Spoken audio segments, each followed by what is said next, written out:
把白玉堂与方素心状告于你，说你依仗权势欺压百姓，方家一门因你而家破人亡，那方素心被你毁容糟蹋，这些罪名你可承认？哼，根本没有这些罪名，让晚辈如何认罪？更何况包大人有错在先，明显不公，这件案子不宜再审下去。本府错在何处？有何不公？那白玉堂干犯恭敬，私闯藏宝阁，甚至有盗宝之嫌，如此重罪，连杀头的份儿都有。包大人为何不先追究，将他判刑，反而先问晚辈这则子虚乌有的罪名？此案彼案互不相干，自当泾渭分明，分别处理。就算互不相干，也有重罪轻罪之分；就算泾渭分明，也有先后缓急之别。更何况，白玉堂是皇上亲自下旨捉拿的亲命要犯，包大人不先审他断他，判他应有之罪，岂不有违止包庇之嫌？这让晚辈如何心服？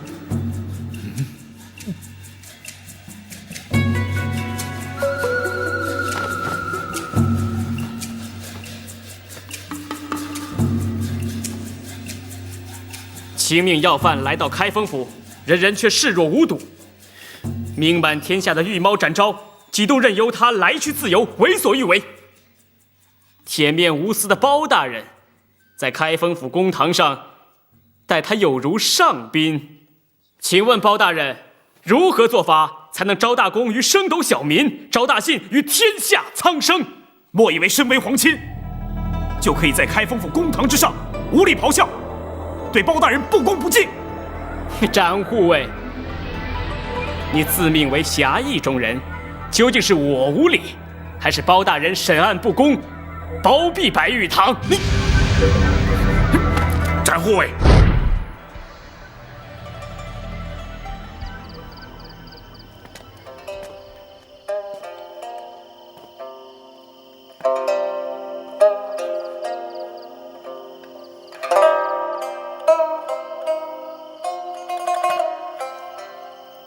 展护卫，大人，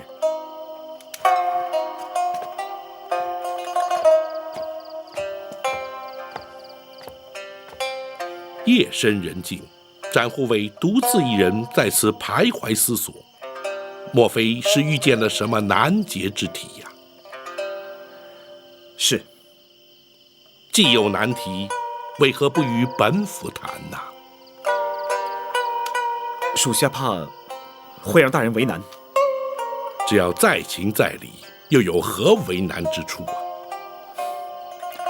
属下原本出身于草泽布衣，也曾仗剑千里，快意恩仇，历经各种江湖诡谲，人性狡诈。大人，请恕属下直言。在本府面前，展护卫有什么话不能说呢？小侯爷赵世俊虽然身为皇亲，本是金枝玉叶，却好跟江湖人物勾结为伍，沆瀣一气。其行性为人，已经跟江湖人物相去不远。这一点本府已然明白。展护卫究竟想说些什么？属下担心，白玉堂重罪在身，用江湖术语来说，就是黑人。在他还没有洗清之前，就公然替方素心出头，小侯爷必定会全力反驳。一旦在公堂上出言无状，言辞犀利尖锐，只怕反而令大人到时难堪。没想到展护卫思虑如此周全，本府明白了，事有轻重缓急，本府势必要先了却白玉堂身上所涉之案，然后借力使力，抽丝剥茧，方能使得全案真相大白。大人果然明鉴。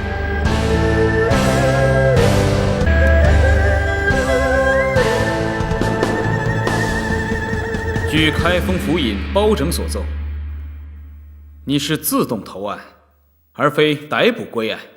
确是如此。你可知道，一介草民擅闯皇宫大内，强行进入朕的藏宝阁，还在藏宝阁内题字讽刺，这可是杀头的罪名。草民自然知道。既然知道，你还敢投案到案，你以为朕不敢杀你吗？草民以为，不是敢不敢，而是该不该。何谓该不该？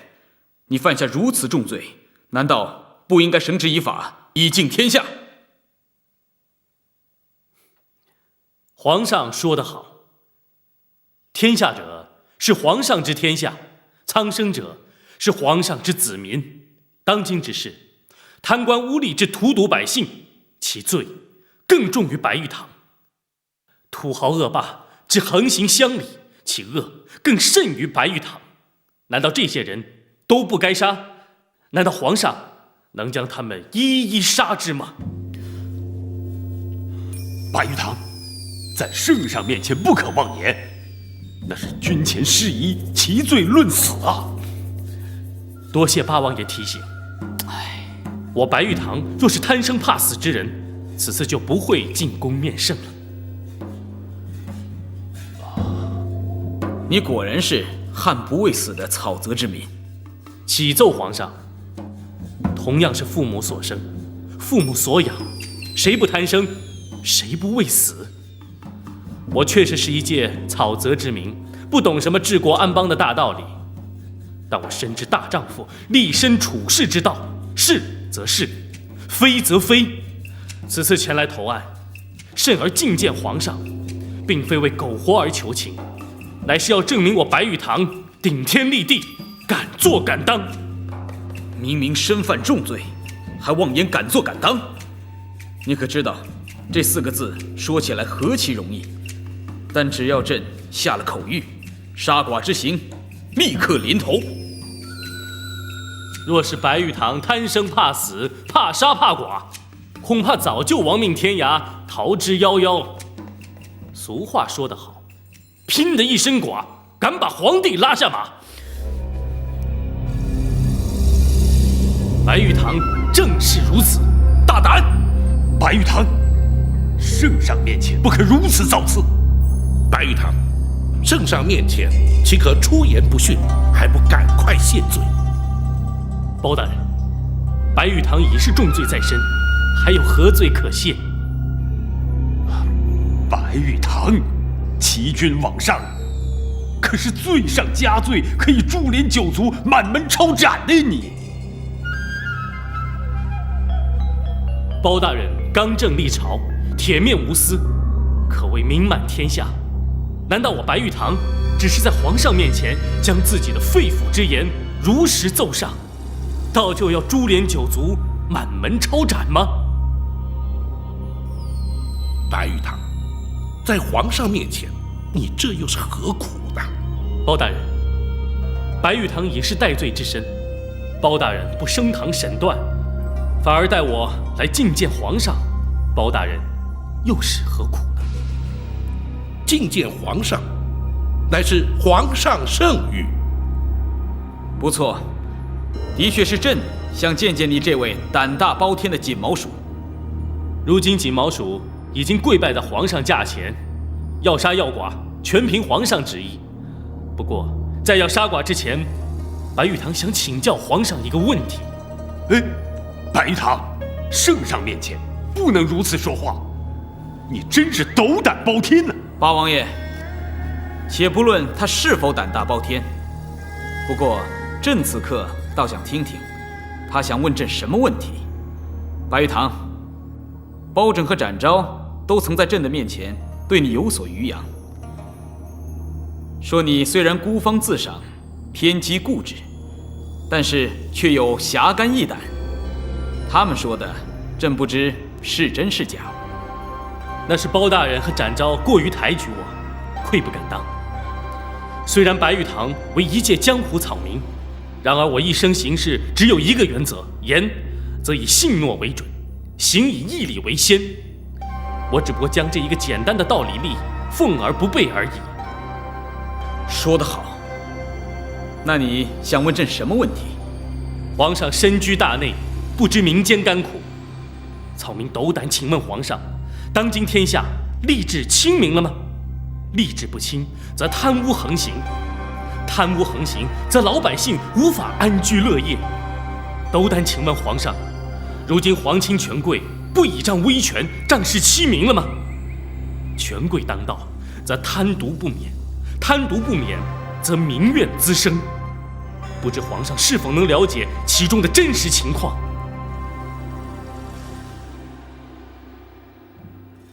你再说下去。白玉堂干犯宫禁，私闯藏宝阁，论罪，当然可杀可剐。若杀白玉堂一人，可泄皇上心头之愤，白玉堂虽死无憾；若杀白玉堂一人，可尽天下之恶，白玉堂更是慷慨受禄，含笑九泉。哪怕是身首异处，也要叩拜皇上的英明圣瑞，这才是天下苍生之福。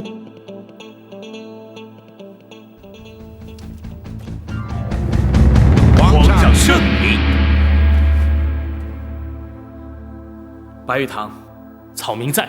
你可知道，哪怕是朝廷柱石、庙堂重臣，也从未有人在朕的面前如此直言快语、实情实奏。朕一向以人道治天下，以亲民待苍生。今日有你如此一问，朕应该反躬自省。白玉堂，起身说话。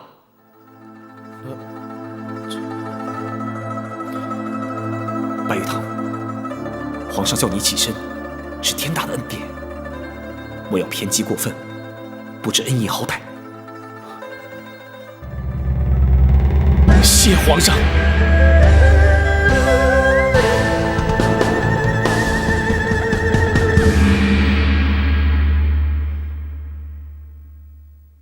刚才白玉堂的一番话，卿等都听见了。朕已经反躬自省，你们是真正的朝廷柱石、庙堂重臣，也当知道该如何作为。皇上苦心苦虑，臣等明白。今后必当更加朝干夕替，不敢有半点怠忽。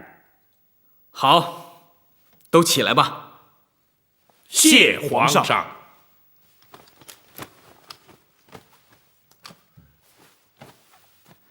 治国之道，千头万绪，但还是以人治为先。朕一向以此自勉，白玉堂这番话更提醒了朕。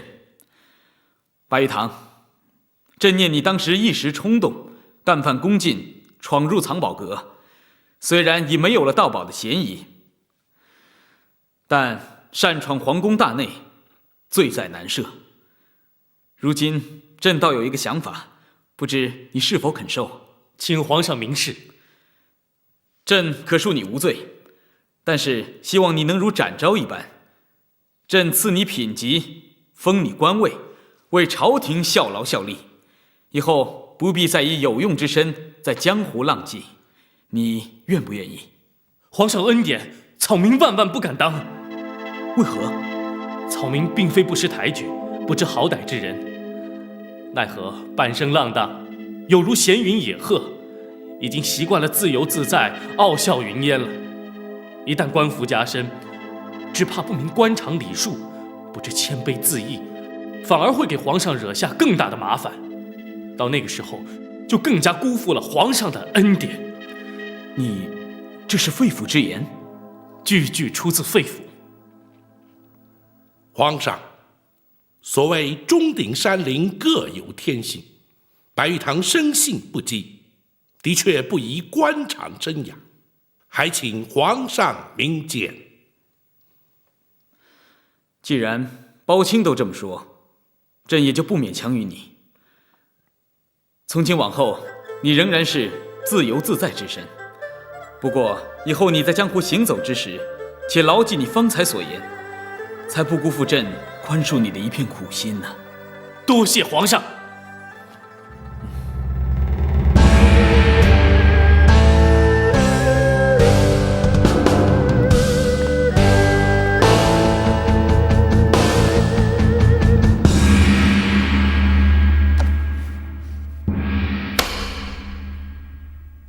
堂下所贵之人报上名来。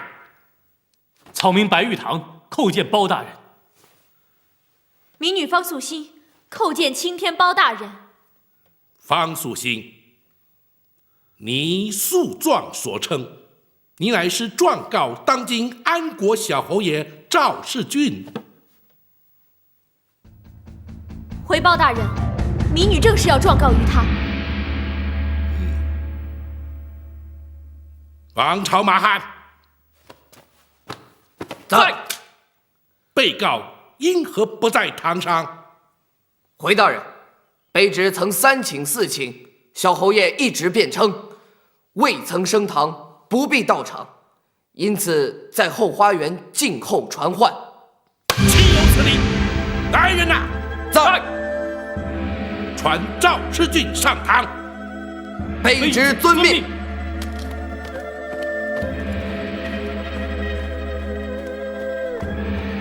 白玉堂，草民在。那方素心状告赵世俊，你却为何为他强行出头？回包大人，只因那方素心家破人亡，孤苦无依，又是一个饱受欺凌的弱女子，身心备受煎熬，草民实在于心不忍，所以才替她出头，陪同她来到开封府，求包大人替她伸冤雪恨。方素心，你可同意？民女完全同意，而且对白大侠感激不尽。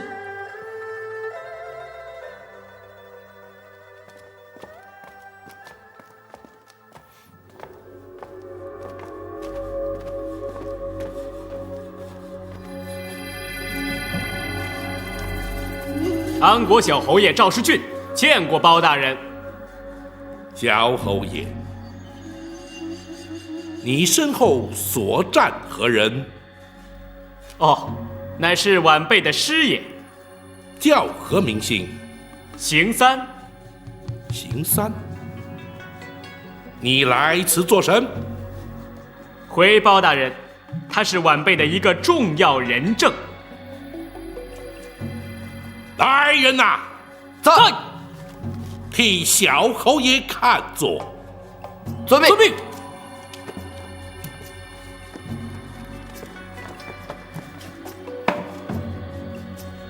多谢包大人如此恩宠。且慢，邢三，你可曾中过秀才举人？可曾蒙受朝廷恩典，赐你生源之名？回包大人，没有。既然只是一介布衣，来到本府大堂之上，就该依照本府堂规跪下听审。包大人，他是晚辈的师爷。即便是师爷，那又如何？邢三，还不跪下！草民邢三叩见包大人。这才是朝廷的礼制规章。本府今日审理此案，虽称不上是错综复杂，却也纠葛不清，必须细问从头，抽丝剥茧，方能理出脉络。白玉堂，本府就由你先问起。草民聆讯。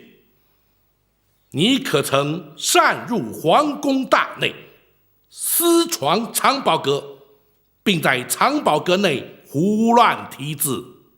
不错，草民确曾如此。如今你来到本府大堂之上，是被递补归案，还是自行前来投案？是草民自动投案。据本府所知，今晨皇上曾亲自召见于你，可有此事？确有此事。皇上仁恕亲和，爱民如子，对你以实鲁莽之行，已当面口谕，恩职特赦。从今以后，你更当谨言慎行，不可再凭一己之私胡乱非为。你可明白皇上的苦心？草民白玉堂叩谢皇恩，并且将皇恩永铭于心。如今本府依法将此案作一了结，撤销四海通缉，还你自由之身。你且起身。多谢包大人。包大人请慢。小侯爷有话要说。皇上当真召见了白玉堂，当真有恩旨特赦，恕他无罪。小侯爷可是信不过本府？不是信不过包大人，而是白玉堂所犯之罪乃是欺君犯上的十恶之罪。所谓十恶不赦，怎会有如此结果？实在让人难以置信。晚辈要先拜望八王爷。且慢，小侯爷，白玉堂是否十恶不赦，自有皇上圣裁。当时非但本府在场，就连八王爷也在圣驾之前聆听圣训。小侯爷此去，则怕是自取其辱。小侯爷，还是先请回座。那白玉堂私闯进宫之事，与小侯爷原本无涉，自当泾渭分明。本府还要继续审案，小侯爷不得再次干扰。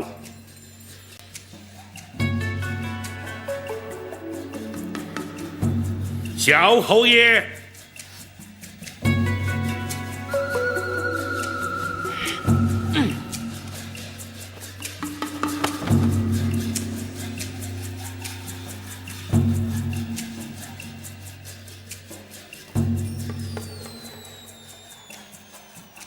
方素心，安国小侯爷赵世俊具状告你，说你假骗婚之名，借洞房花烛之夜行刺于他，可有此事？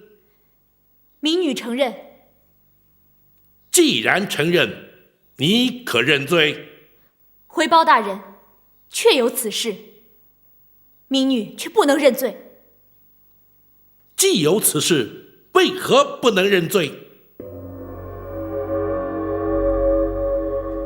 只因为小侯爷为了一己之私欲，害得民女全家家破人亡。民女之所以要行刺于他，只是为了要替家人报仇雪恨。是小侯爷犯罪在先，民女行刺在后，还请包大人明察。小侯爷身犯何罪？你要从实说来。民女家中世代以酿酒为生，先父所酿之酒也算闻名遐迩，就连老侯爷的封式药酒也是由先父特为酿制，按时供应。小侯爷，那方素心所言是否为真？这一点他倒没有说错。方素心，你继续说下去。有一次先父病了，就由仙姐方素月代劳，将药酒送入侯府。仙姐虽非国色天香，但姿色却胜过民女许多。谁知小侯爷见色起歹念，竟用迷药将仙姐奸污。你简直满口胡说八道！小侯爷，本府问案，未经许可，不可轻易打断。姑念你不知堂规，暂且饶过，而后再犯，休怪本府论你扰乱公堂之罪。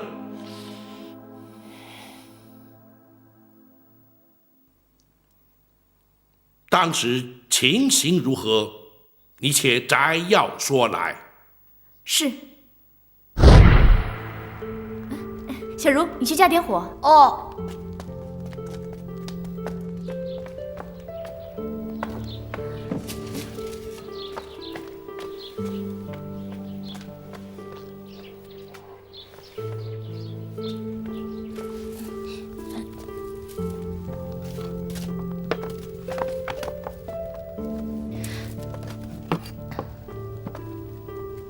大姐，你要出去啊？侯爷府的药酒也该送出去了，可是爹身体不舒服，出不了门，我这就把酒送去，一会儿就回来啊。姐一向腼腆害羞，还是我去吧。哎呀，我又不是出去应酬客套，这有什么好害羞的？送酒是自家的生意呀。哎，爹，都怪我身子骨不争气呀，害得我自己的女儿抛头露面。爹，我是您的长女，为您分忧解劳是理所当然的事儿啊！快扶爹回屋休息去，我一会儿送完酒，晚饭前就能回来。哦，贾总管，一共送来了10坛酒，您都亲自点过了。没错，等点完货你就回去吧。搬进去，啊，嘿，让你辛苦了。哪里？哎呦，邢师爷，您难得有空来后院，莫非有事啊？正是。小侯爷让我来看一看，今儿送来的药酒，应该没什么问题吧？是我爹亲自监工酿造的，当然没问题了。这可难说。听你的口气，你是方仙斗的女儿啊？正是，家父身体不适，我是他的长女，头一回来侯爷府送酒。怪不得以前没见过你。你可知道上一回送来的药酒有点不大对劲儿？怎么会？请问您是？他叫邢师爷，是小侯爷身边的亲信呢。原来是邢师爷，方素月失礼了。哎，这失礼不失礼倒还在其次。听小侯爷说了，上次送来的药酒，老侯爷不太满意。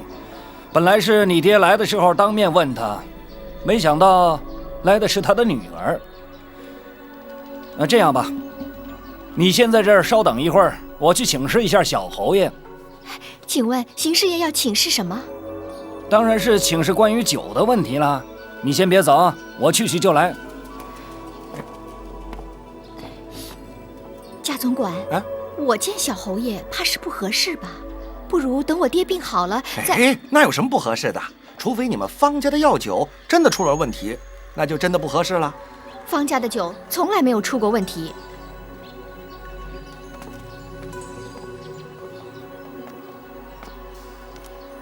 小侯爷有所交代，既然你能代表方家，方家的酒出了问题，和你谈谈倒也是一样的。去哪里谈？跟我来吧，方姑娘，请。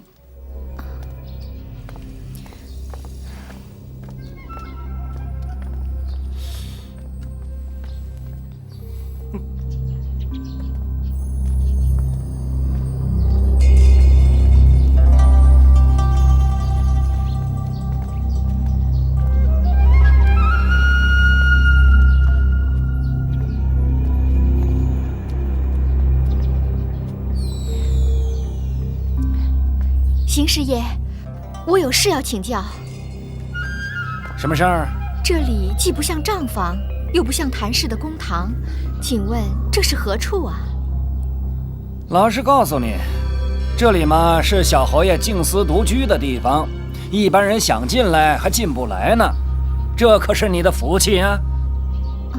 这种福气只怕我生受不起，不如还是换个地方谈吧。哎，这人都来了，何必还扭扭捏捏呢？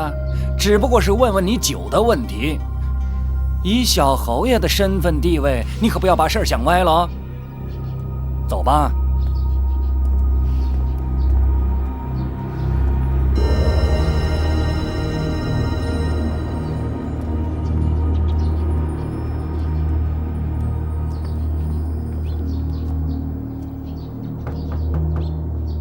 启禀小侯爷，方家的大姑娘来了，您是见还是不见呢？既然来了，就请她进来。是。你瞧，这小侯爷多给你面子。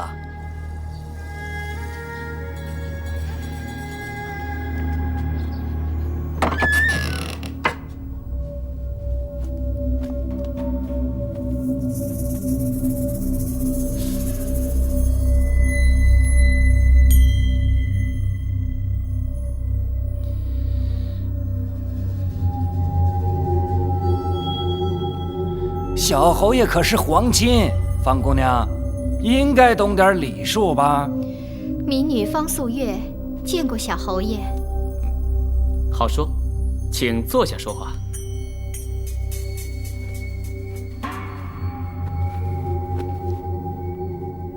方姑娘，你们上回送来的药酒似乎有点问题，想必邢师爷早已跟你们说过了吧？邢师爷是说了，不过民女认为家父亲自监工所酿造的药酒，应该不至于。口说无凭，你们自家的酒，你总该尝过吧？啊，那是必然的，否则怎么能保证酒的品质呢？那好，邢师爷把酒拿来，让方姑娘自己再尝尝。是。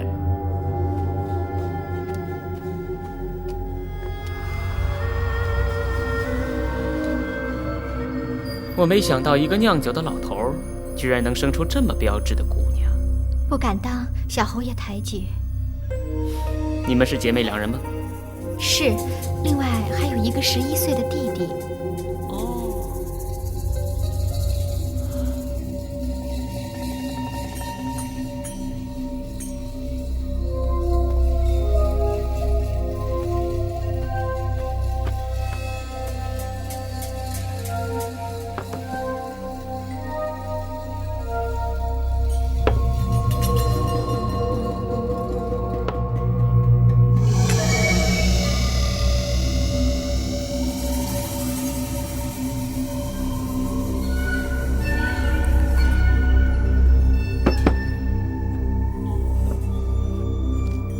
小侯爷请。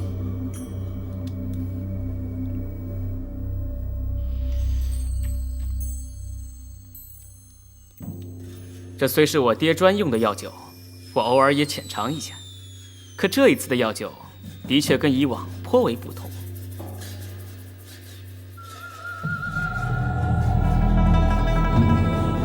你喝一口也尝尝，比较一下前后有何不同。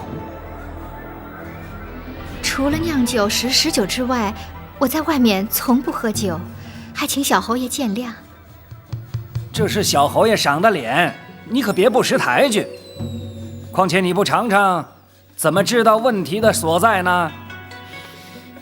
同一壶酒我已经喝过了，你还担心什么？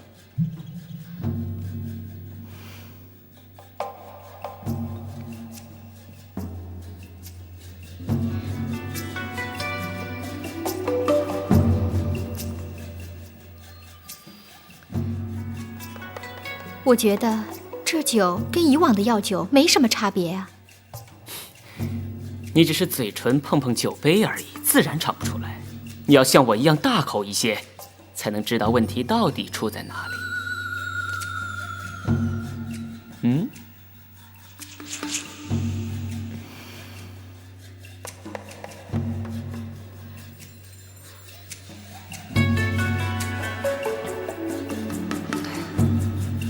如何？这酒果然不对。不对，你在酒里加了些什么？同一个酒壶，同样的空杯，我又何尝加了什么？那我怎么觉得全身发烫，整个人晕沉沉的？不对。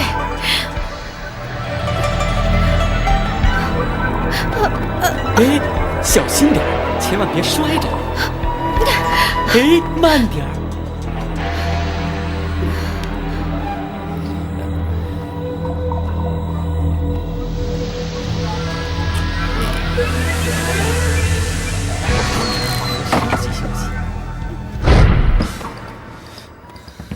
我问你，你我何仇何恨，居然血口喷人，陷害于我？谁说无仇无恨？我方家一门3口，都是因为你而死于非命，你还敢说我血口喷人，陷害于你？不错，你当然是血口喷人，故意害我。你究竟是何居心？小侯爷，且请稍安勿躁，这只是他的片面之词，本府却还未必轻信，请回座。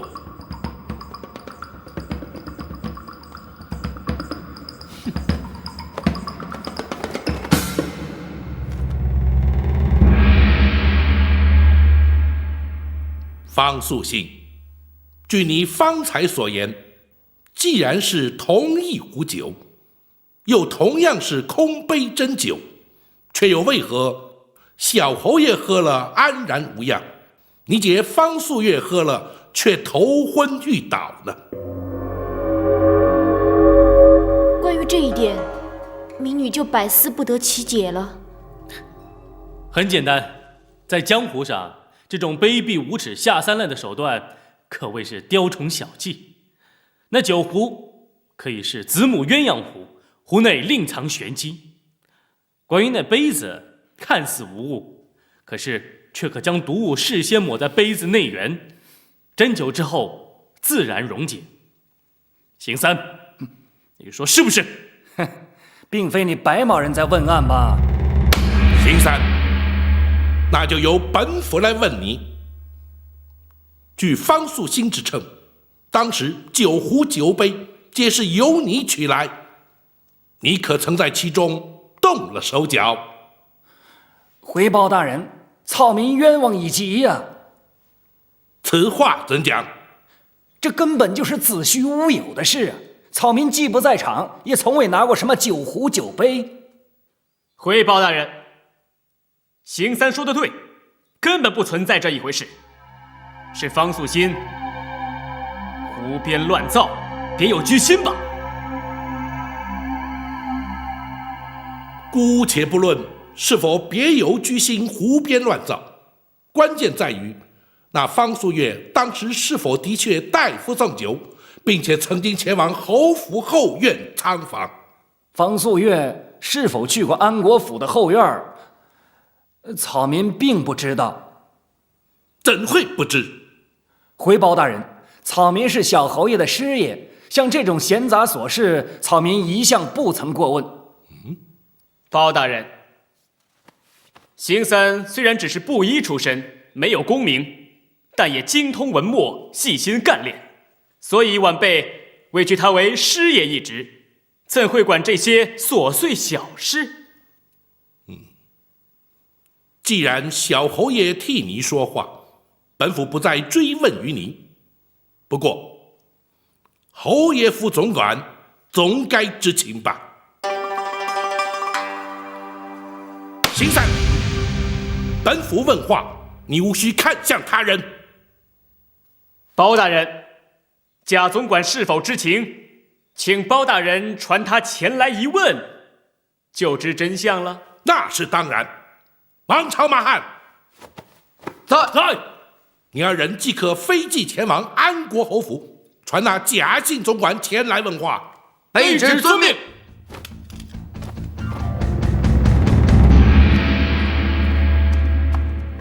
方素心，民女在。本府再来问你，当时你并不在场，却为何对事情的经过知道得如此详尽？是仙姐回到家中，伤心欲绝，哀泣不断。经民女一再追问之下，才一字一血泪地向民女哭诉。民女不敢有任何夸张或增添之处，还请包大人明察。你又怎知他向你哭诉的一切全是真情实话？恕民女斗胆，请问包大人，一个尚未出阁的少女，平日谨言慎行，不苟言笑，有何理由编造出一个糟蹋自己、侮辱自己的故事呢？后来呢？谁知当天夜里，仙姐为保持贞操名节，就悬梁自尽了。他自尽之前，既然向你哭诉一切，可曾提及当他在侯爷府被人奸污之时，有何人在场，有何凭证？没有。包大人，既无人证，又缺物证，由此可见，这全是他无中生有，信口污蔑。什么是无中生有？什么是信口污蔑？你是堂堂的皇亲国戚小侯爷，他们方家又为何要故意得罪于你？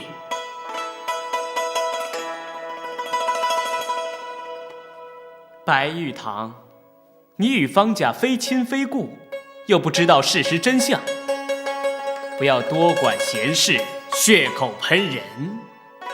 哼，好啊，如果你没有干那种卑鄙无耻的龌龊勾当，你敢不敢在这开封府大堂，当着包大人起重誓发毒咒？哼，敢不敢，那也不关你的事。你住口！本府公堂之上，岂是你二人潇潇争辩之所？倘敢再犯，本府必定重惩不贷。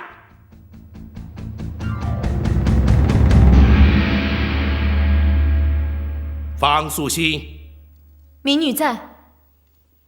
你姐方素月悬梁自尽之后，又发生了什么事？先父于心不甘，告到县衙大堂，谁知县大老爷和小侯爷沆瀣一气，听命于他，竟在大堂上将先父刑杖致死。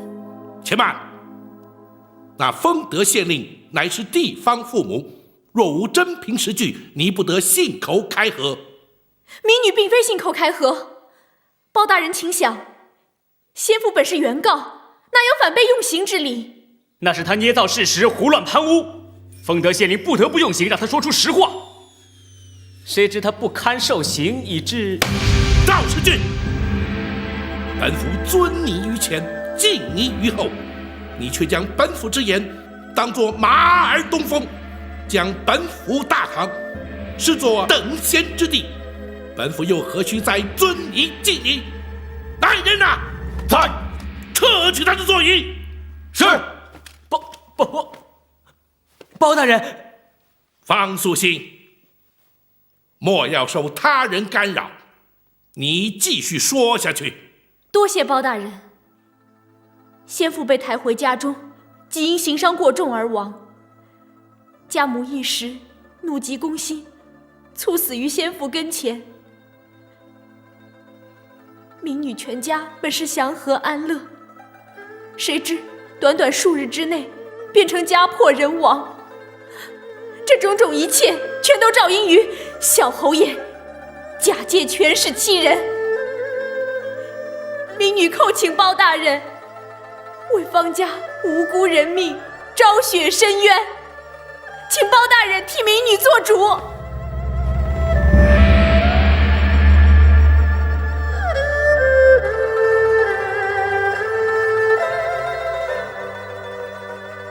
方素心，本府断案一向依法按律，若无罪证，本府又如何为你做主呢？包大人，草民可否一言？你且说来。草民愚见，乍听之下，此案的确既无人证，也无物证。不过，草民还是斗胆请求包大人派展护卫或适当人选前往丰德县细细打听。打听什么？打听那小侯爷在地方上，他是如何作威作福、仗势欺人，其卑劣行迹可谓罄竹难书。白玉堂，你不可如此武断。他是否有恶行劣迹，本府自会派人详查。还有那丰德县令，毕竟是朝廷命官，竟然将原告刑杖致死，其中必有隐情。恳请包大人将丰德县令拿来一问。此乃当然，不劳你替本府费心。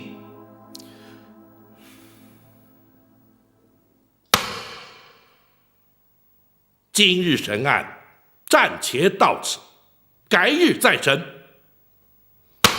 退堂。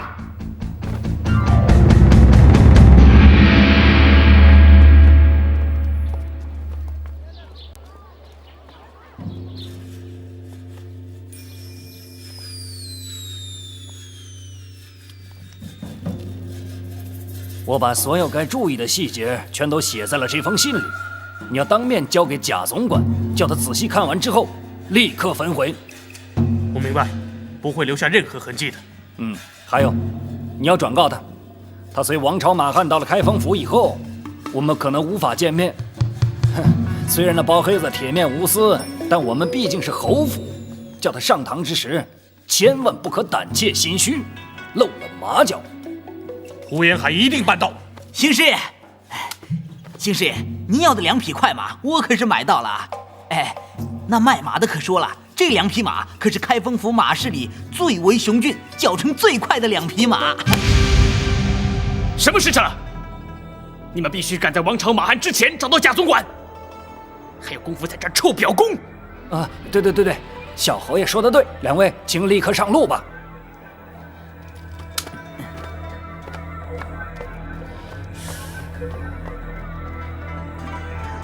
小侯爷可还有其他的吩咐？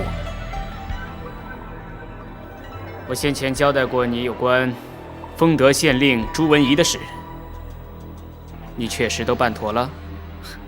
小侯爷尽管放心，小的已办得妥妥帖帖。他不但收了那2万两文银，而且还立誓赌咒，无论如何也要为小侯爷打赢这场官司。立誓赌咒毕竟是一句空话。今天我到了开封府公堂上，才领教了包拯果然铁面无私、冷酷无情。所以我担心那个姓朱的到了公堂上，被包拯3呼2喝，难免会心虚改变主意。小侯爷多虑了，小的办差一向周密。他可以不要那2万两银子，可是他的老婆孩子总不能不要吧？这一点你都做了安排，要不然小侯爷怎么能如此安心的叫小的去办如此重大之事？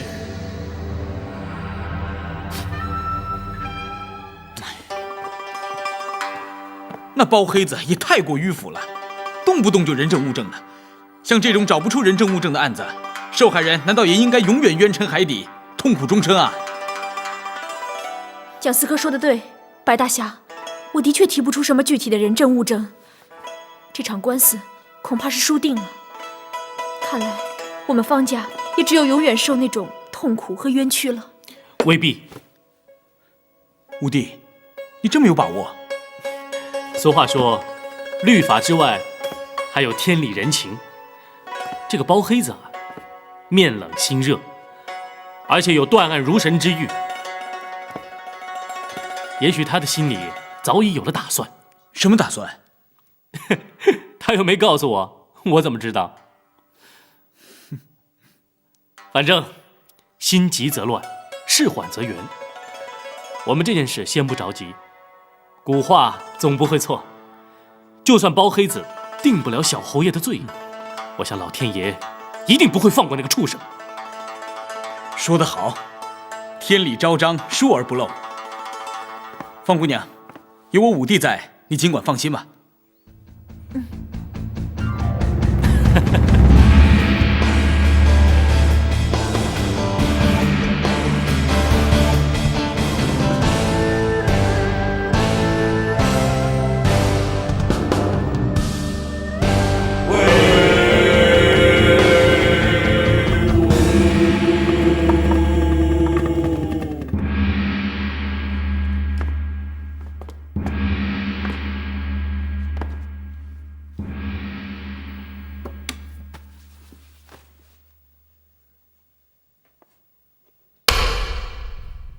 下官丰德县正堂7品县令朱文仪参见包大人。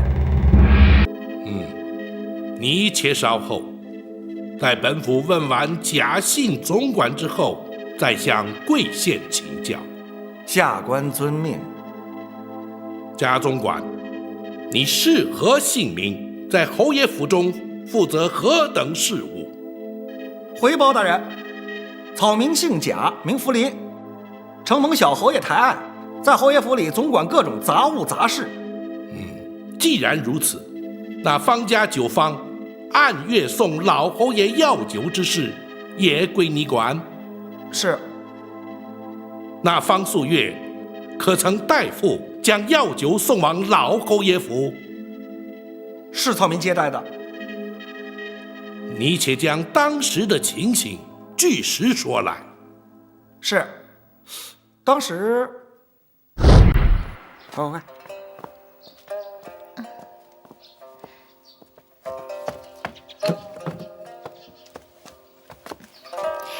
贾总管，一共送来了10坛酒，您都亲自点过了吗？啊，没错。等卸完货，你就回家吧。改天让你爹来结账。哎，对了，有句话请你转告你爹。贾总管想让我转告什么？也就说，他虽然有2个漂亮能干的女儿，可以为他分劳解忧，不过毕竟上了年岁，自己的身体要多多保重哦。谢谢贾总管对家父的关心，我一定把话给您带到。啊，那你就回家吧，我也不多招呼你了，还有一箩筐的杂事等着我处理呢。我知道贾总管您是大忙人儿，也请贾总管替我向老侯爷问好。好，哎，老侯爷对你们方家的药酒十分满意哦。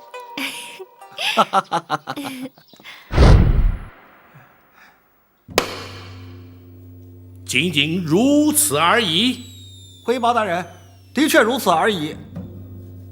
本府必须提醒于你，如今是在本府公堂之上，本府问话，你必须实话实说，不得有半句虚假，否则必当从重严惩。你可明白？包大人铁面无私，草民早就如雷贯耳。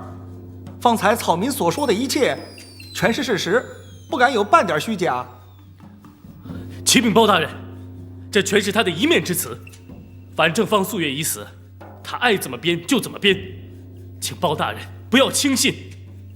不错，这的确是他的一面之词。然而，当时那方素月并未告官，也未曾留下可以追查的线索，如今已是死无对证。然而本府断案，一向审慎严查，自会将此案查明。你且退下。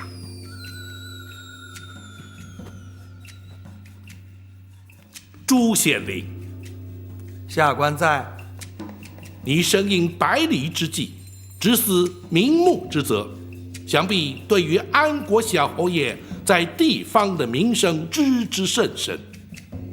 不敢隐瞒包大人，小侯爷在地方上不但对老侯爷孝顺有加，而且经常做善事，不是修桥铺路，就是救济灾民，所作所为颇得声望。岂有此理！启禀包大人，他身为一县之令，怎可是非颠倒、混淆黑白？简直是满口胡言，不堪入耳。白玉堂，草民实在是难以听闻，忍无可忍。你若再打断本府问案，本府立刻将你赶出公堂。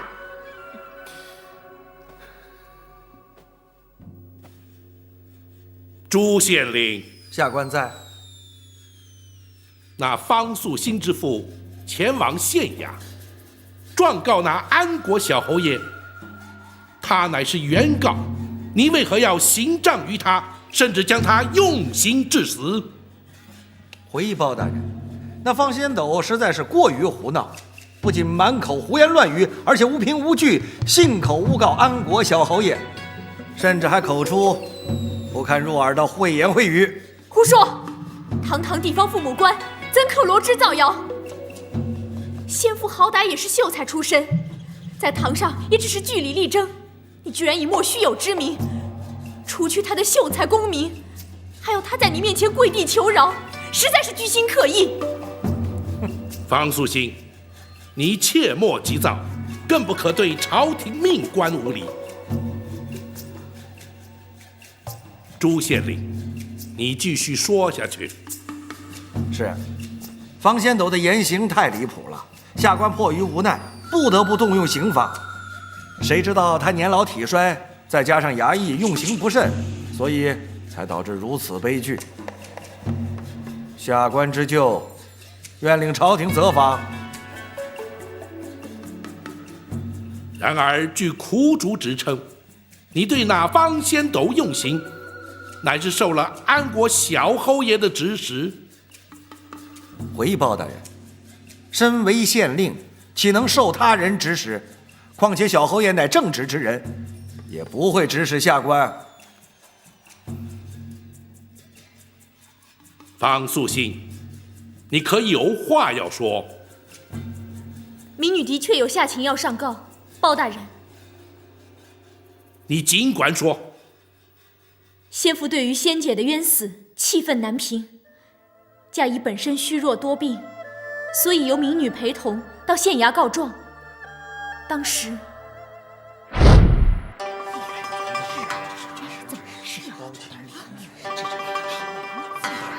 对呀，什么事？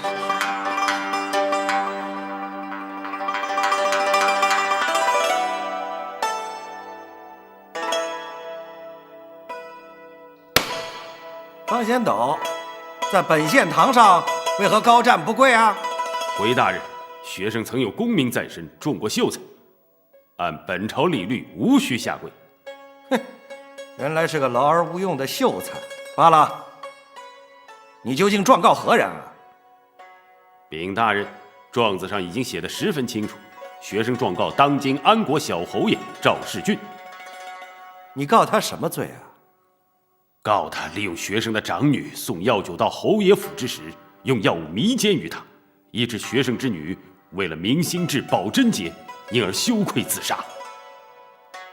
你可知道安国小侯爷赵世俊乃皇室一脉的天皇贵胄金枝玉叶？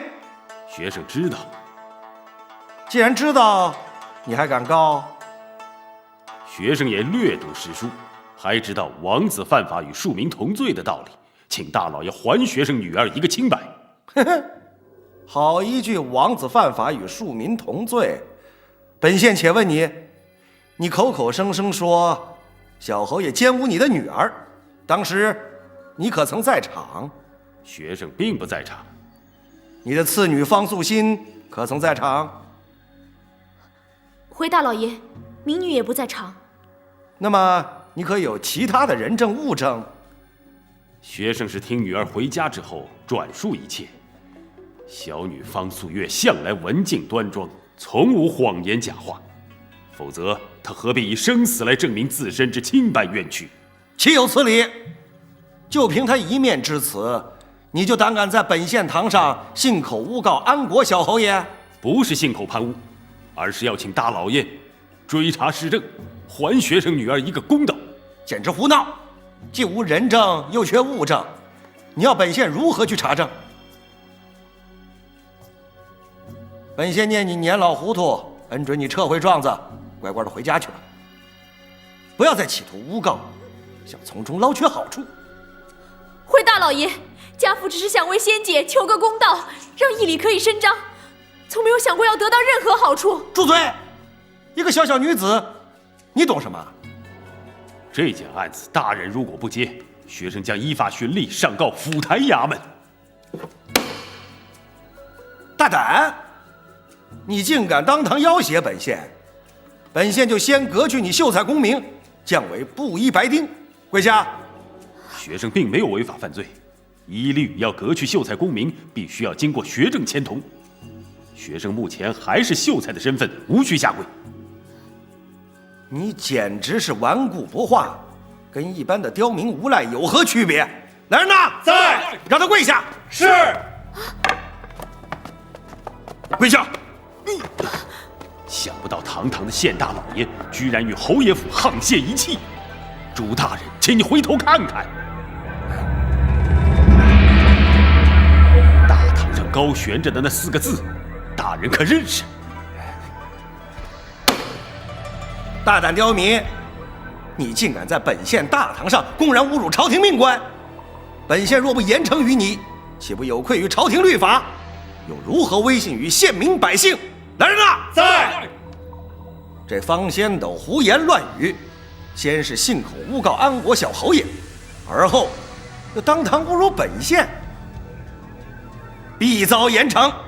县杖几20，以儆效尤。大老爷，家父年迈体弱，重病缠身，怎么受得了杖刑？更何况他是原告，哪有原告反被用刑之理啊？虽然是原告，但是别有用心，诬告小侯爷。不过，他若撤回状子，也就罢了。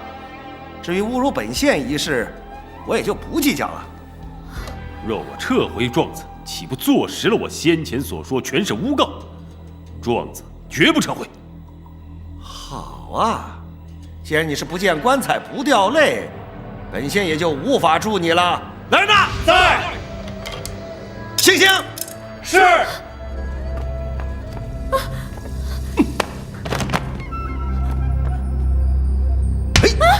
大老爷，不能打，千万不能打！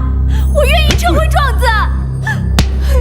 若撤状，就不是我女儿。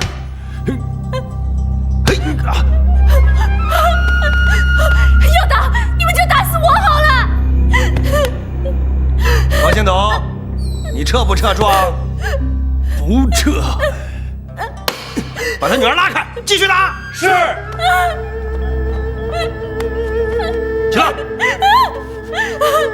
求求你们不要再用刑了，我天绝对承受不了的。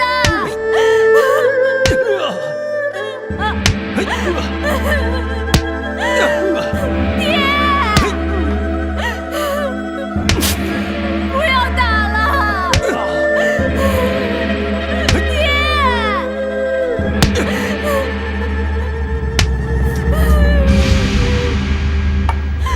大人，他晕死过去了。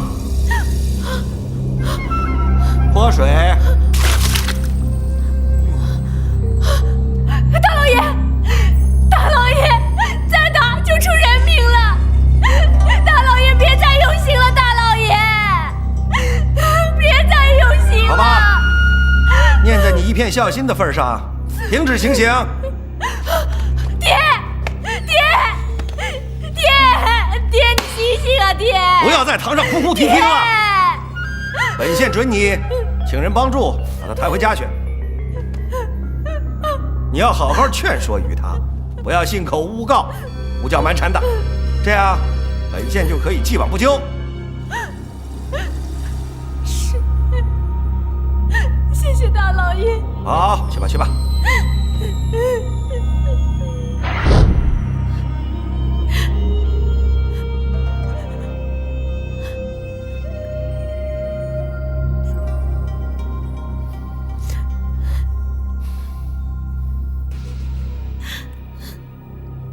方素心，你方才所说的，可都是实情而无半字虚假？回青天报大人，民女方才所说，句句肺腑，字字血泪。若有半字虚假，愿受国法制裁，哪怕千刀万剐，也死而无怨。朱县令，他所说的，你可都听见了？是，下官全都听见了。你可有辩解？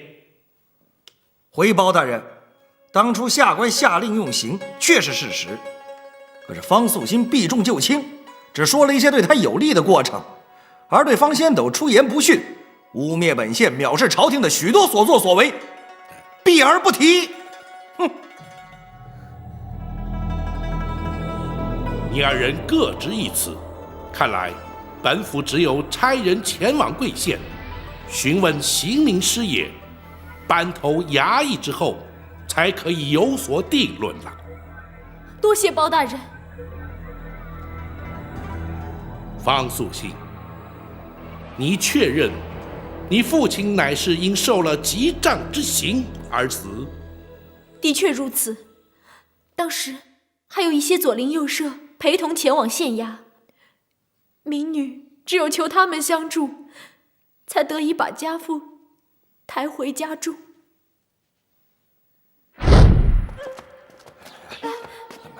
爹，这是咋整的？爹，小心点，坐下。爹，你要振作，爹，爹，你要振作，爹。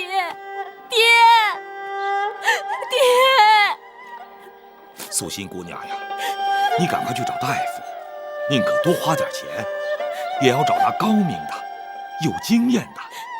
除了诊金之外，最好呢还要花些钱打点一下。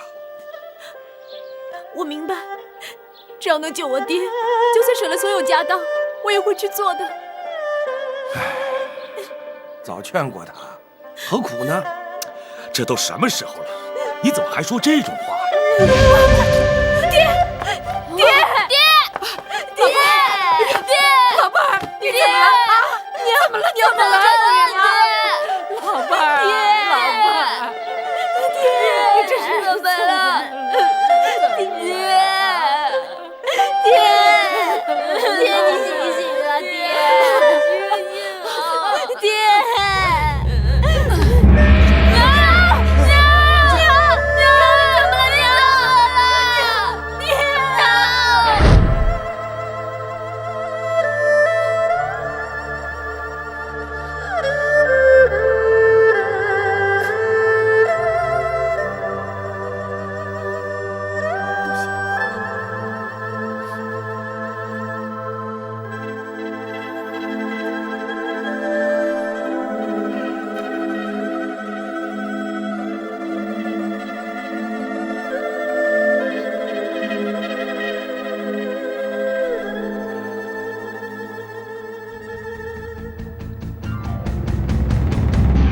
包大人何以不继续审下去？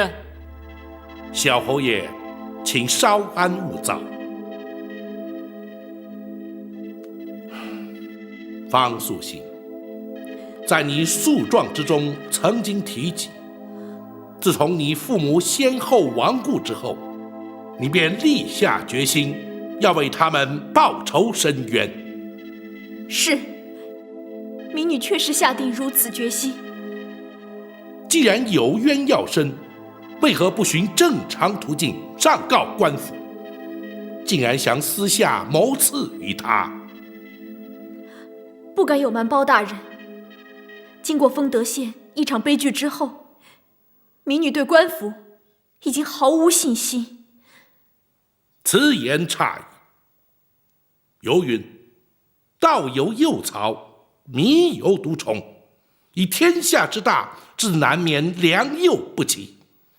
有清明廉能之官，必然也有那贪渎枉法的恶吏。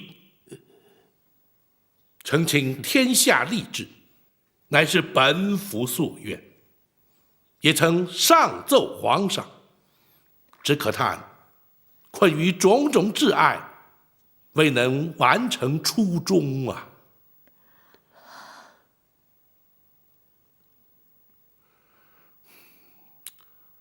后来，你又是如何设法接近小侯爷，利用花烛之夜行刺于他？回包大人，民女把舍弟小茹暂时托付给姻亲张举人，然后开始多方打听有关小侯爷的嗜好和行踪，最后终于得知，每个月初一、15，他都会去慈云庵。这是为何？那是晚辈的一片孝心。初一、15前往慈云庵设教祭拜先母。包大人，小侯爷太抬举他自己了，那是奉老侯爷之命，不得不去。不过他往往趁此机会在外花天酒地，有时派邢三，有时派贾总管带他前往祭拜。你又满口胡说！究竟是谁胡说？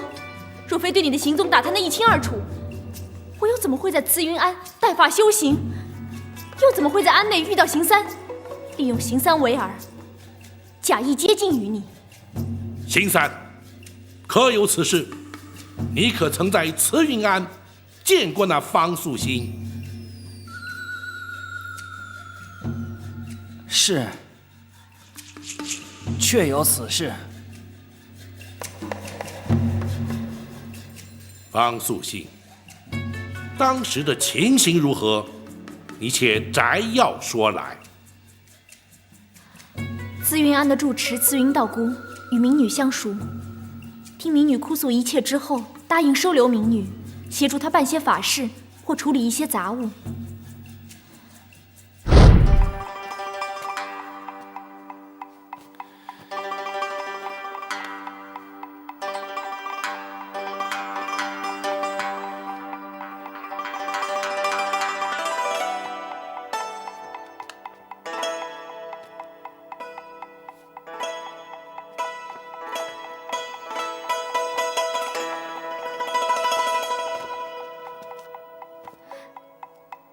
无量寿佛。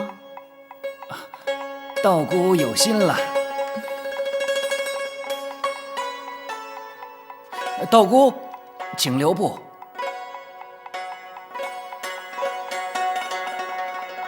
施主有事？我常来慈云庵，以前为何却从未见过道姑啊？因为我是初来乍到，所以也未曾见过施主。请恕我冒昧。道姑如此秀丽动人，却为何？何谓秀丽动人？多谢施主。其实我是个命苦的女子，父母双亡，无依无靠。幸得慈云道姑收留，我才有了一个落脚的地方。我倒略通子平之术，依道姑的相法，应该是妾妇继贵才对呀。施主该不是开玩笑吧？方外之地，岂敢亵渎？我是句句真话。如果方便，我倒愿与道姑坐以详谈。多谢施主。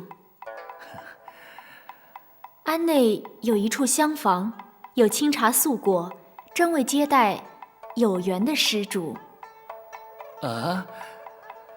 好啊。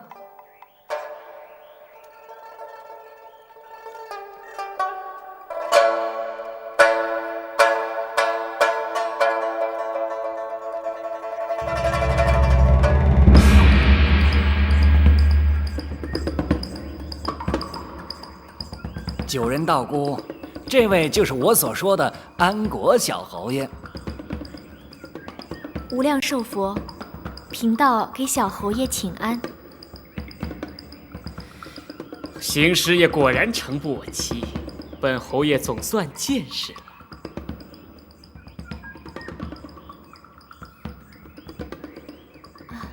两位施主请坐。道姑请。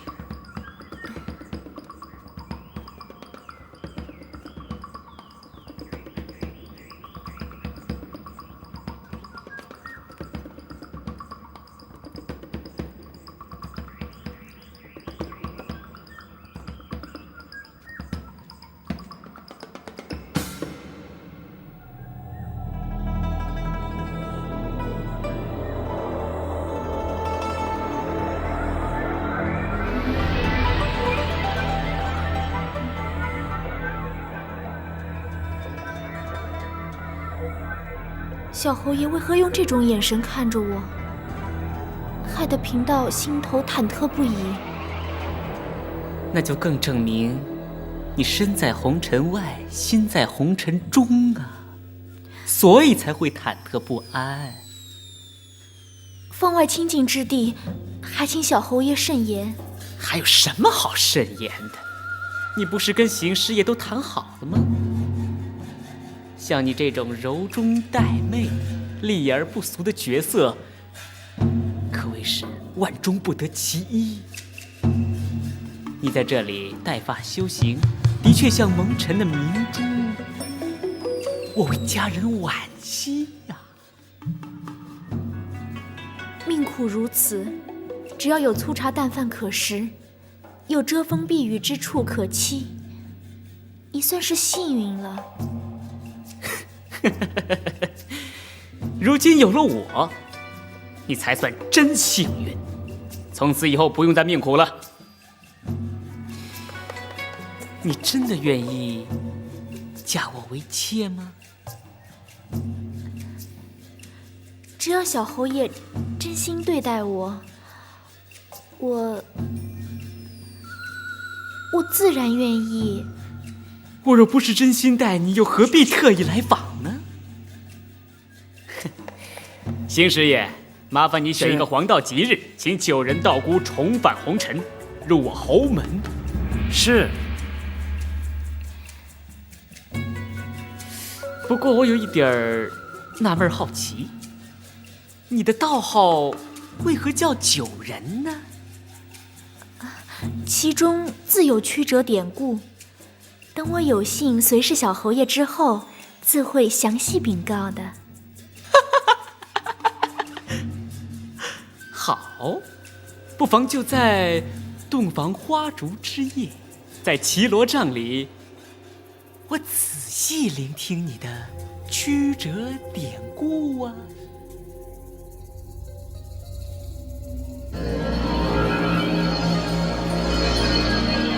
各位贵客，时辰差不多了，也该饶过小侯爷，让他早点入洞房，跟他的新婚妻子共度良宵啊！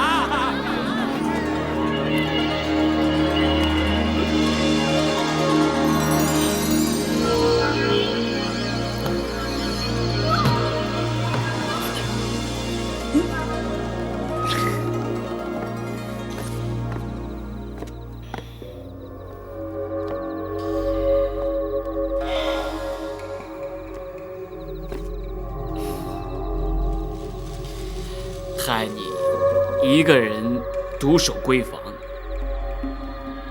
恐怕早就春心荡漾了吧？等不及了吧？啊？我的确有点等不及了。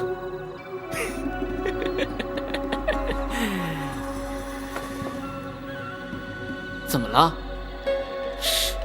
生气了？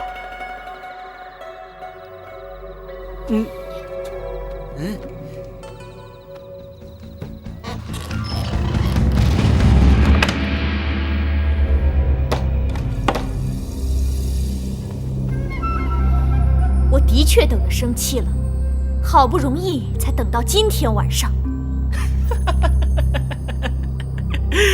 好，我的心肝小宝贝儿，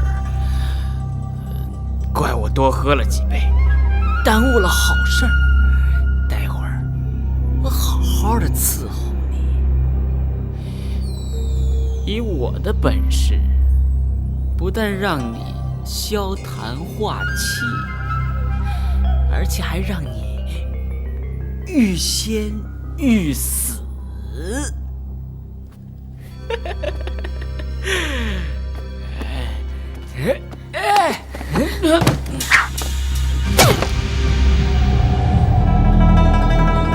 你疯了！这洞房花烛夜，你这是干什么？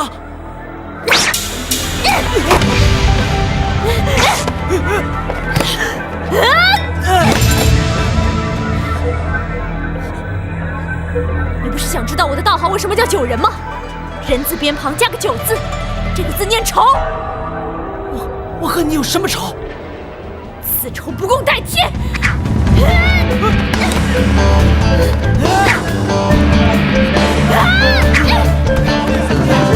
快来人！这女儿是刺客！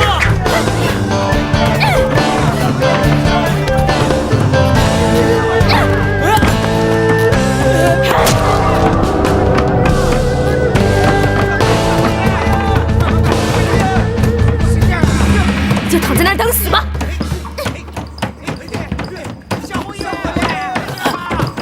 来人呐！来人呐！来人呐！小侯爷，怎么了？您受伤了？你伤没事吧？把我的伤快去追那个贱女人！啊！快！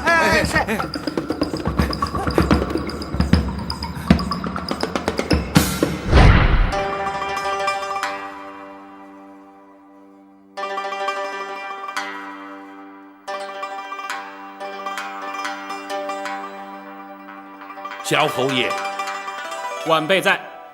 那方素心所言，可是真的？没错，这一次他所讲的90%是真的。方素心，你继续说下去。当时我以为大仇已报，赶回张举人家中，想带小茹远走高飞，谁知道却被那张举人出卖了。张举人将你出卖给侯爷府？不，前来逮捕民女的人原本是县衙的捕快，可是不知为何，却将民女送到小侯爷的手中。你本就是谋刺我的凶手，地方父母官将你转交于我，那也是理所当然。不，虽说是行刺凶手，然而依法按律，应当交由地方官府升堂审问，岂有思想授受之理？小侯爷，这其中莫非另有隐情？包大人，当时情况或许违背章法规矩，但是并无隐情。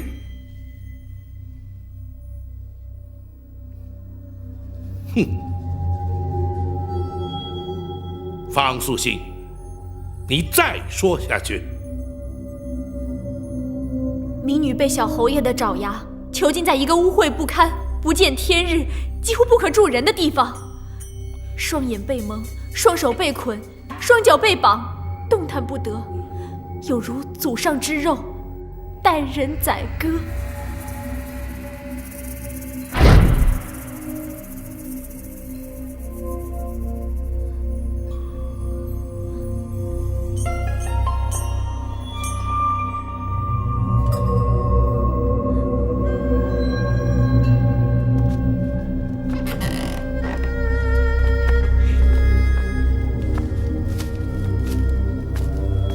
小侯爷，这就是那个贱女人。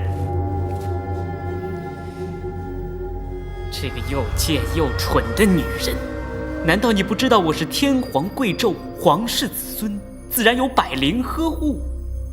就凭你，杀得了我吗？我原以为像你这样的美女，该与我绮罗帐里并鸳鸯，同亲共枕笑神仙。谁知你天生贱命苦命，活该如此。只恨我是一介女子，不会杀人，否则你早就在阎王殿上了。在阎王爷面前，你还敢如此伶牙俐齿，猖狂作恶！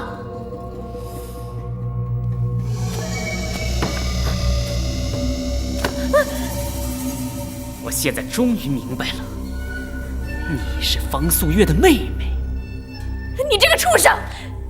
老天爷会有眼的，你会遭到报应的！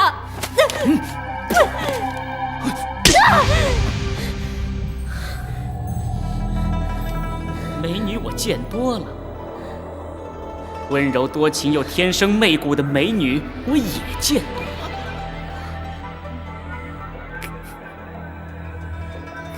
可惜呀，可惜！从今以后，你就会变成天下最丑陋、最低贱的女人。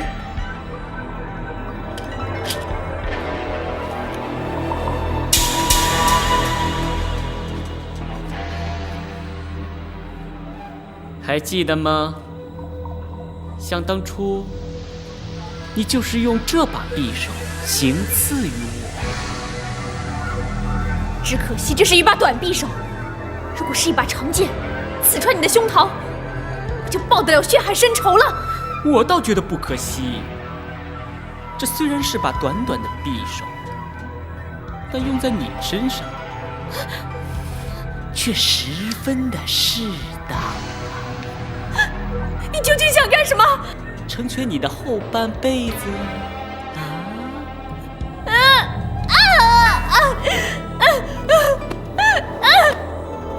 这一刀算本钱，你还要算算利息呀！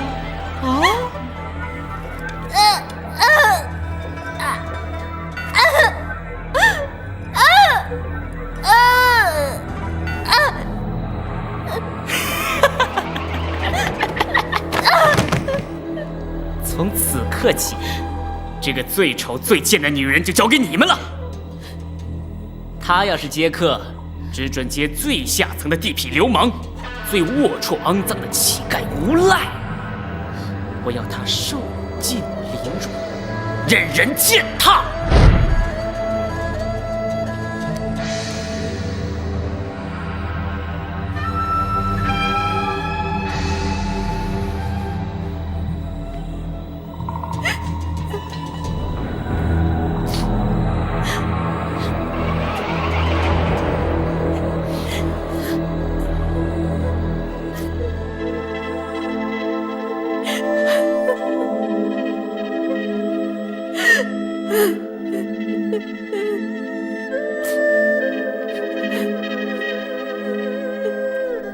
方素心，民民女在。倘若本府要你在这公堂之上揭开面纱，让本府及在场诸人看看你的容颜，你可介意？毁容之苦，锥心之痛，已是不争的事实。民女并不介意。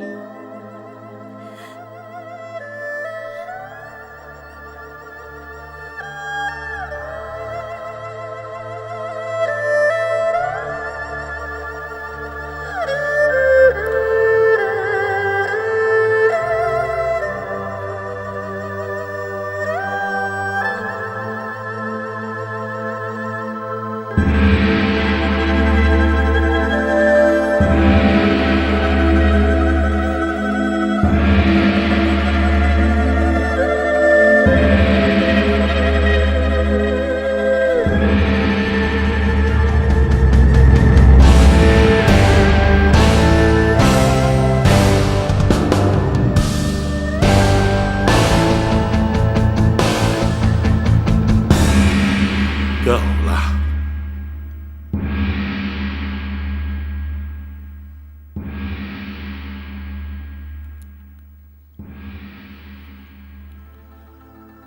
如此血腥残忍、惨绝人寰之事，竟然发生在我大宋朝廷天子脚下。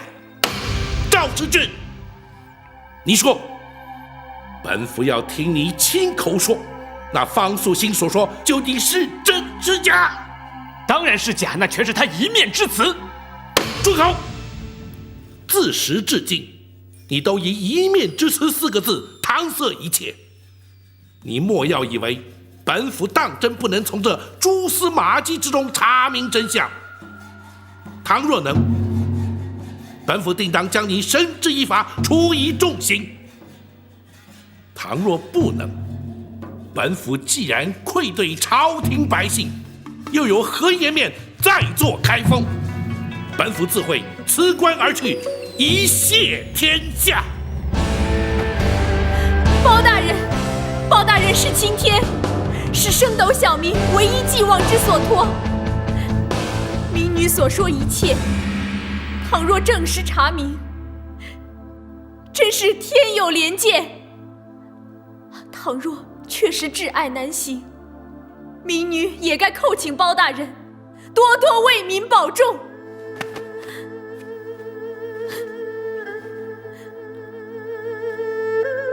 方素心，你的心意本府明白，然而如今既无人证又无物证，时日又拖延甚紧，本府一时半刻之间尚无法定论，无法为你做主啊！哼，听包大人的口气，似乎认定方素心所说全是真话。赵世俊，难道你能证明他所说的全是假话吗？白玉堂，你是江湖草寇，居然胆大包天，一而再再而三在开封府公堂上胡言乱语，横行无忌。你眼中还有国法2个字吗？赵世俊，你是皇亲国戚，你竟然依仗权势欺压百姓，在你心里可有天理2字？你二人不得在本府公堂之上争执。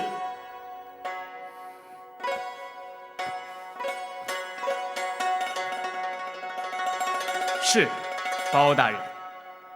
包大人名满天下，素有青天之誉，谁的话是真，谁的话是假，当然由包大人论断。晚辈不敢越俎代庖。就算是证据不足，就算是包大人一时无法论断，赵世俊，我白某人警告于你，在这世上还有山河日月、天地神明，人可欺，天地不可欺；人可骗，神明不可骗。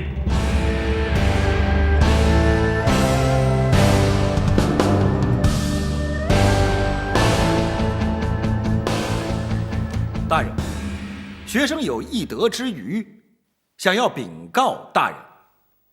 公孙先生，请讲。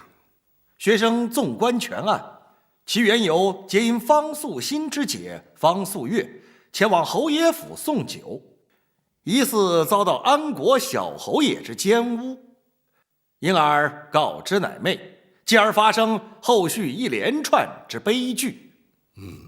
不错。然而，却要如何证实小侯爷的确奸污了方素月呢？此案发生至今不过月余，那方素月之尸体埋在土中，即便已腐，也不会烂呢。公孙先生的意思是，那方素月尚未婚嫁，定是处子之身，如真遭小侯爷之奸污，必是破瓜之女。我等何不开棺验尸，请仵作之手亲自勘验，或许也可得到一丝线索。方素心，本府有话要慎重问你。包大人，请问。你如此为令姐申冤，可见你姐妹之间情感必然甚笃，她的一切想必你也知之甚深。大人说的是，我们姐妹骨肉亲情深厚无比，从小无所不谈。本府再大胆问你，令姐悬梁自尽之前，她可是处子之身？民女敢以性命作保，仙姐刚烈贞洁，在未婚未嫁之前，必是处子之身。既然如此，方才公孙先生所说，想必你也已明了。倘若本府下令开棺验尸，你可同意？民女叩谢包大人。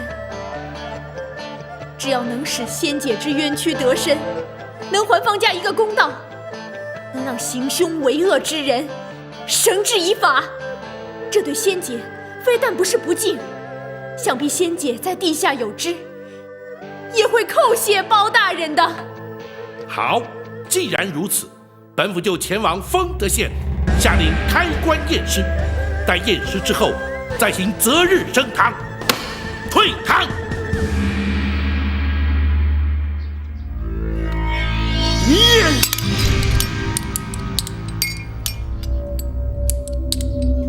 小侯爷，暂请息怒，暂请息怒啊！息怒，息怒，你就只会说这两个字有什么用？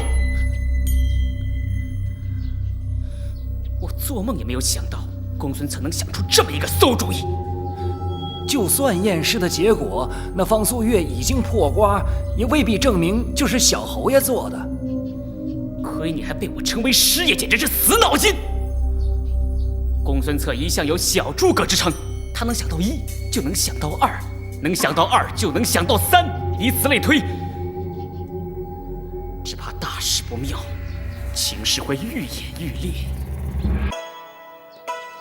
不知小侯爷可否听在下一言？你有好主意吗？小侯爷未曾走过江湖，不知江湖手段之奥妙，我们何不用借尸还魂的手段？什么叫借尸还魂？包大人出一趟远门，不能说走就走，必须将公务交代清楚，方能启程。我等可以赶在他们之前回到丰德县，挖开坟墓，另找一具面目已腐烂的处女尸骨，取代方素月。妙啊，简直是太妙了！这不应该说是借尸还魂，应该说是偷天换日，李代桃僵啊！这个主意不错。事不宜迟，我们立刻动身。怎么，小侯爷也要亲自去？当然，我要亲眼目睹，确保稳妥无误，不再有任何破绽，才能放心。走。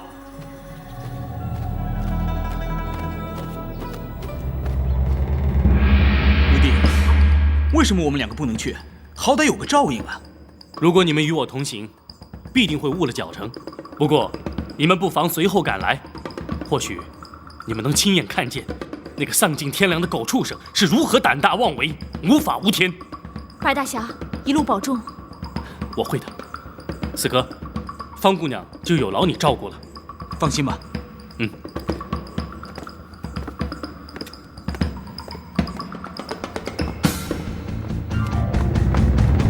公孙先生此计虽妙，然而却为何要在公堂之上当众说出？唯有当众说出，才能让凶犯心生疑虑。或许他会做出一些让人难以想象的动作，到那时罪证确凿，他就无法推赖了。倒是公孙先生设想周到。大人，召唤属下有何急事？你且随本府立刻前往丰德县。是。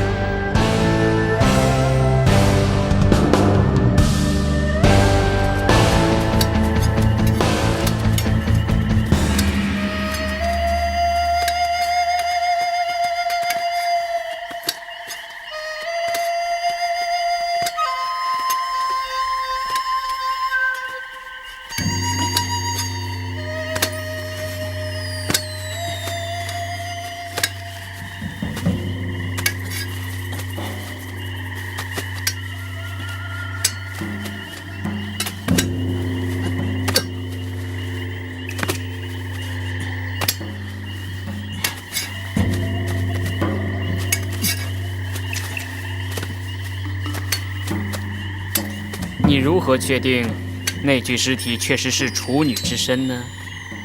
她才15岁，是一位退休官员的孙女，不幸暴毙身亡。她的家教极严，我敢肯定她是个处子之身。不过，这方素月的尸体，小侯爷该如何处置啊？将她剁成肉泥，丢到河里喂鱼。这样就永远死无对证了。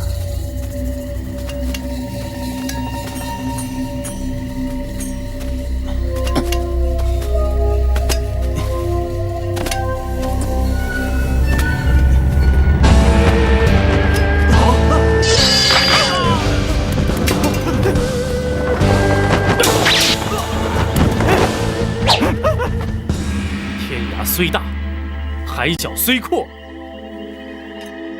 无处可逃了，白大侠，白大侠，请饶命啊！哼，我想饶你，但不知我手上的无上宝刀是否允许？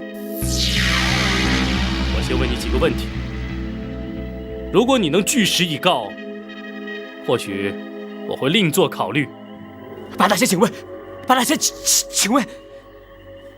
方素月送酒到你们侯爷府，你是否与邢三狼狈为奸，在酒杯内先行涂上迷奸之药？我说，邢三涂药，我确实不知啊。不管你真知假知，你是否趁方素月药性发作、半昏迷之时将她奸污？是他自己药性发作。他主动的，跟我没关系。主动的？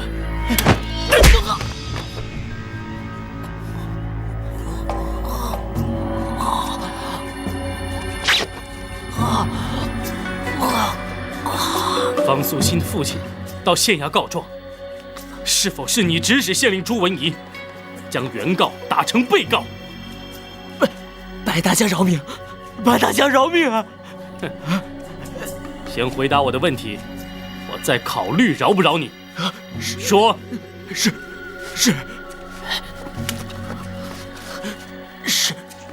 朱县令，他曾向我请教过。哼，既然是请教，那就一定错不了。白某再问你，方素心被糟蹋毁容，是否是你亲自下令，亲自所为？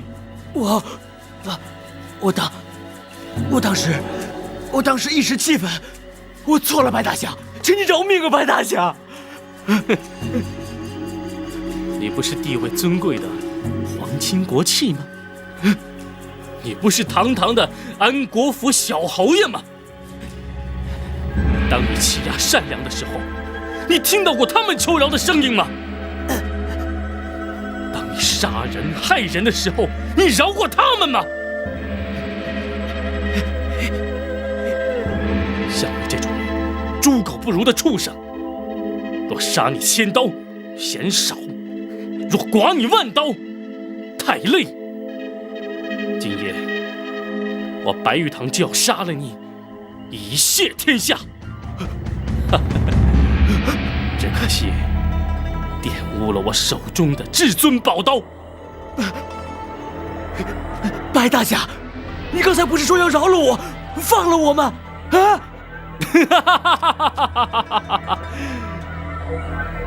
白某何曾答应过你？啊？更何况，就算是白某答应放了你，也只怕是我放，天不放；我饶，天不饶。赵世俊，你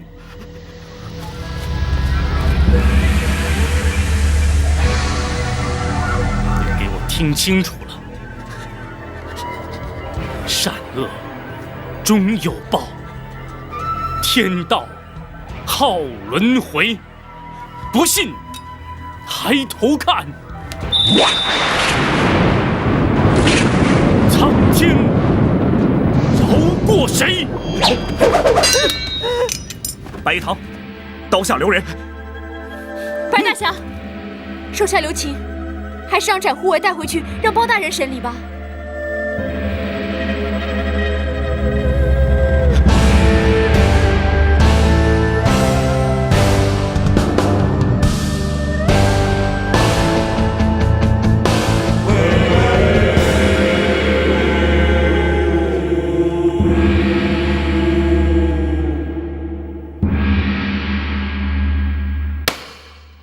世俊，如今你罪证确凿，法理难容，本府以大宋律例判你铡刀之刑。来人呐，弄出来自首！